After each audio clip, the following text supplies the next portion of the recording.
సంగారెడ్డి జిల్లా రామచంద్రాపురం పరిధిలోని అశోక్ నగర్లో అగ్ని ప్రమాదం జరిగింది. ఓ ఫుట్వేర్ షాపులో అకస్మాత్తుగా అగ్ని ప్రమాదం జరిగింది. ఈ అగ్ని ప్రమాదంలో మంటలు చెలరేగి ఫుట్వేర్ షాపు పూర్తిగా దగ్ధమైంది. దీంతో భారీ నష్టం సంభవించింది. ఘటనా స్థలానికి చేరుకున్నారు అగ్నిమాపక సిబ్బంది. ఫైర్ ఇంజిన్ సహాయంతో మంటలను అదుపు చేశారు. విద్యుత్ షాక్తో అగ్ని ప్రమాదం జరిగిందని అనుమానిస్తున్నారు.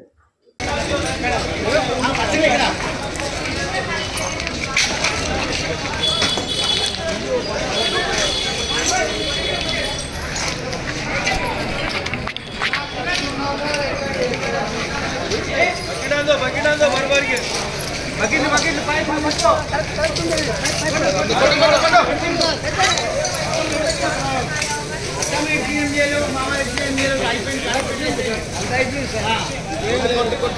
కొట్టుకమ్మిడి ముందు బా ప్రెషర్